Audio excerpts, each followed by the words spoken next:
Assalamualaikum warahmatullahi wabarakatuh. Perkenalkan, nama saya Intan Nurini. Baiklah, saya di sini akan menjelaskan tentang classical conditioning. Teori ini pertama kali dikemukakan oleh Ivan Pavlov. Ia lahir di Rusia pada tanggal 26 September 1849. Ayahnya adalah seorang pendeta, sedangkan ibunya adalah seorang ibu rumah tangga biasa. Ia anak pertama dari 11 bersaudara.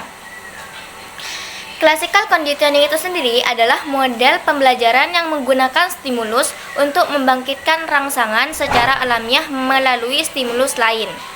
Kata klasikal ini untuk menghargai karya Pavlov yang dinilai merupakan pendahulu di bidang conditioning atau pengkondisian. Teori ini juga digunakan sebagai dasar pengembangan aliran psikologi, behavior, dan juga dasar bagi peneliti dalam teori belajar.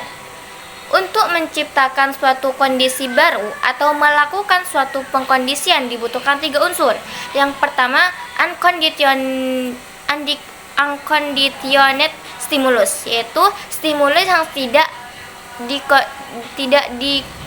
dikondisikan atau US. Teori ini menimbulkan respons secara alamiah. Yang kedua adalah unconditioned response, respon yang tidak dikondisikan atau UR. Teori ini adalah respon dari unconditioned stimulus. Yang ketiga adalah conditioned stimulus atau stimulus yang dikondisikan atau CS, stimulus netral. Eksperimen Pavlov ini tidak dilakukan untuk menemukan suatu teori belajar, karena beliau ini sebagai seorang ahli fisiologi. Eksperimen ini ia lakukan awalnya dengan tujuan untuk memahami bagaimana fungsi otak setelah ia melakukan eksperimen tersebut. Ternyata hasil eksperimen ini dinilai sangat berguna untuk mengembangkan teori belajar, sehingga banyak peneliti yang mengadopsi teori Pavlov untuk mengembangkan teori belajar itu sendiri. Dalam dunia pendidikan,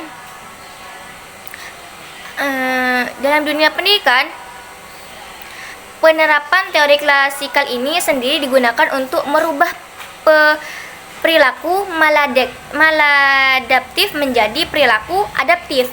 Contohnya seperti rasa takut siswa terhadap belajar fisika diubah menjadi rasa senang siswa terhadap pelajaran tersebut. Teori Pavlov ini hanya bisa digunakan pada hal-hal belajar tertentu saja, seperti keterampilan atau skill dan juga pembiasaan terhadap anak-anak kecil. Disebabkan karena pada teori ini proses belajar manusia dianalogikan sama seperti hewan, karena Pavlov ini mengeksperimenkan teori ini kepada hewan, itu anjing. Proses belajar manusia dianalogikan sama seperti hewan, yang dimana sebenarnya terdapat perbedaan yang cukup signifikan antara manusia dan juga hewan terkait dengan karakter fisik dan psikisnya. Oleh karena itu, teori Pavlov ini digunakan sebagai referensi belajar yang fleksibel saja. Baiklah, selanjutnya saya akan membahas tentang operan conditioning yang berasal dari B.F. Skinner. Operan conditioning itu adalah suatu metode pembelajaran yang menggunakan adanya sistem reward dan punishment sebagai sebuah konsekuensi dari perilaku. Untuk mengendalikan konsekuensi tersebut harus adanya 2 hal yang harus dipahami. Yang pertama yaitu reinforcement atau penguatan, yang kedua yaitu punishment, hukuman. Di antara dua ini, reward ada yang positif dan juga negatif, sedangkan punishment juga ada yang positif dan juga negatif. Reinforcement atau penguatan secara positif adalah yaitu memberikan penghargaan untuk murid yang mendapatkan nilai yang bagus. Contohnya yaitu pujian atau hadiah. Sedangkan Reinforcement yang negatif itu contohnya menegur lain atau mendiamkan murid atas perilaku yang tidak diinginkan. Intinya dari keduanya tersebut untuk memperkuat munculnya kembali respon atau perilaku, untuk memperkuat atau respon perilaku gitu. Yang kedua yaitu punishment yang positif itu dengan cara memberikan hal yang tidak disukai oleh murid. Seperti contoh, anak murid itu tidak mengerjakan tugas, jadi dikasih hukuman sama gurunya agar mengerjakan tugas lebih banyak lagi gitu.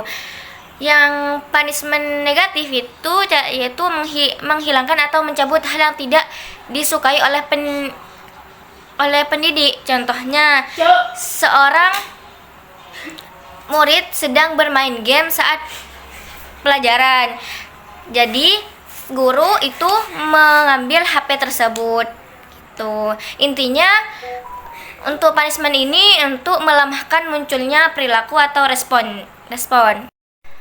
Penerapan bagi pembelajaran yaitu ada 6. Yang pertama, bahan yang dipelajari dianalisis sampai unit-unit terkecil. Yang kedua, hasil belajar harus segera diberitahukan kepada murid. Jika salah dibetulkan, jika sudah betul diperkuat gitu. Yang ketiga, dalam proses belajar tidak boleh dikenakan hukuman. Yang keempat, utamakan untuk mengubah lingkungan untuk menghilangkan pelanggaran atau tidak menghukum. Yang kelima, tidak tingkah laku yang diinginkan pendidik agar diberi hadiah. Yang keenam itu hadiah diberikan kadang-kadang atau jika seperlunya, jangan sering-sering. Nanti murid-muridnya tuh aku harus dapatkan reward gitu. Baiklah, selanjutnya saya akan bahas tentang teori belajar koneksionisme dan prinsip-prinsipnya. Teori belajar koneksionisme yang dikembangkan oleh para psikolog seperti Edward Thorndike dan F.S. Skinner berfokus pada bagaimana hubungan antara stimulus dan respon terbentuknya melalui pengalaman. Teori ini menekankan pentingnya asosiasi dan pengulangan dalam proses belajar. Prinsip-prinsipnya itu ada 3. Yang pertama yaitu hukum efek atau law of effect. Prinsip ini pertama kali diperkenalkan oleh Edward Thorndike. Hukum ini menyatakan bahwa 1. Perilaku yang diikuti oleh konsekuensi positif seperti hadiah atau penguatan akan cenderung diulang. Yang kedua, sebaliknya, perilaku yang diikuti oleh konsekuensi negatif seperti hukuman atau penghindaran akan cenderung tidak diulang. Contoh, jika seorang siswa mendapatkan pujian setiap kali ia menjawab yang benar, kemungkinan besar ia akan berusaha menjawab dengan benar di lain waktu. Yang kedua yaitu law exercise atau latihan. Prinsip latihan menekankan pentingnya pengulangan dalam proses belajar. Semakin sering seseorang berlatih atau mengulang suatu tindakan, yang pertama akan munculnya keterampilan atau perilaku akan semakin diperkuat. Yang kedua, asosiasi antara stimulus dan respon akan semakin kuat. Contoh, seorang musisi yang berlatih secara teratur akan semakin mahir dalam memainkan alat musiknya, karena latihan membantu membangun koneksi yang kuat antara gerakan tangan dan suara yang dihasilkan. Dan yang ketiga adalah law of readiness, yaitu kesiapan. Prinsip kesiapan berkaitan dengan kesiapan untuk belajar atau melakukan suatu perilaku. Contohnya, seseorang harus berada dalam keadaan mental dan fisik yang siap untuk belajar agar proses belajar dapat berlangsung dengan efektif.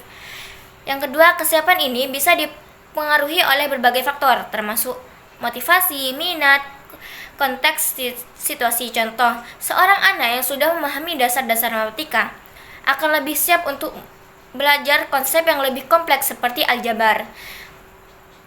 Jadi, ketiga prinsip ini berfungsi sebagai landasan dalam memahami bagaimana proses belajar terjadi dan dapat diterapkan dalam konteks pendidikan dan pengajaran. Dan seterusnya akan dilanjutkan oleh Mbak Ida. Assalamualaikum warahmatullahi wabarakatuh. Baik, materi selanjutnya adalah teori kognitif atau pembelajaran kognitif. Teori kognitif berfokus pada proses berpikir dan pemahaman dalam belajar. Artinya, seseorang memproses informasi dan membangun pemahaman adalah kunci dalam proses pembelajaran. Berbeda dengan teori behaviorisme yang hanya melihat perilaku yang terlihat. Tokoh seperti Jean Piaget dan Jerome Bruner menekankan bahwa belajar bukan sekedar mengumpulkan informasi, tetapi tentang bagaimana kita menyusun dan mengubah pemahaman kita. Berikut kita akan membahas tentang prinsip-prinsip utama dari teori kognitif. Prinsip yang pertama adalah asimilasi, di mana proses mengintegrasikan informasi baru ke dalam struktur pengetahuan yang sudah ada. Maksudnya, proses di mana kita mengambil informasi baru dan menambahkannya ke dalam pemahaman yang sudah ada. Misalnya, jika kita sudah tahu tentang sepeda motor dan kemudian belajar tentang motor listrik, kita hanya menambahkan pengetahuan itu ke dalam yang sudah kita ketahui. Prinsip yang kedua adalah akomodasi, di mana proses mengubah struktur pengetahuan yang ada untuk menyesuaikan informasi baru. Ketika informasi baru tidak sesuai dengan apa yang sudah kita pahami, kita harus menyesuaikan pemahaman kita. Kayak misalnya, awalnya kita pikir semua motor itu berbahan bakar bensin. Nah, tapi setelah tahu tentang motor listrik, kita mengubah pemahaman itu. Prinsip yang ketiga yaitu skema. Skema adalah kerangka berpikir yang kita gunakan untuk memahami dan mengatur informasi. Seiring pengalaman baru, skema ini bisa berkembang atau berubah. Misalnya, kita punya skema tentang kendaraan yang berisi informasi tentang mobil, motor, dan sepeda. Prinsip yang keempat yaitu pemrosesan informasi. Adalah belajar melibatkan penerimaan, pengelolaan, dan penyimpanan informasi. Otak kita bekerja seperti komputer, menyaring informasi, mengaturnya, dan menyimpan yang penting. Nah, teori ini mengajarkan bahwa penting bagi siswa untuk benar-benar memahami konsep, bukan sekadar menghafal. Nah, guru perlu mendorong siswa untuk menghubungkan pelajaran baru dengan pengetahuan yang sudah mereka miliki. Strategi menggunakan alat seperti peta konsep. Nah, itu membantu siswa untuk mengatur informasi dan lebih mudah mengingatnya serta mengaplikasikannya di berbagai situasi. Materi yang terakhir adalah teori pembelajaran sosial. Teori pembelajaran sosial yang dikembangkan oleh Albert Bandura menyatakan bahwa manusia belajar melalui pengamatan dan lingkungan sosial mereka. Artinya, manusia dapat memperoleh pengetahuan dan keterampilan tidak hanya dari pengalaman langsung, tetapi juga dengan mengamati orang lain di sekitar mereka. Dengan demikian, kita tidak perlu mengalami sesuatu secara langsung untuk belajar. Kita bisa belajar dari apa yang kita lihat. Teori ini menyeimbangkan pengaruh lingkungan dan proses mental dalam pembelajaran. Nah, berikut kita akan membahas tentang prinsip-prinsip utama dari teori pembelajaran sosial. Prinsip yang pertama yaitu pembelajaran observasional, di mana pembelajaran yang terjadi dengan mengamati perilaku orang lain. Artinya, kita bisa belajar hanya dengan mengamati orang lain. Contohnya, anak kecil belajar cara makan dengan sendok, hanya dengan melihat orang tuanya makan.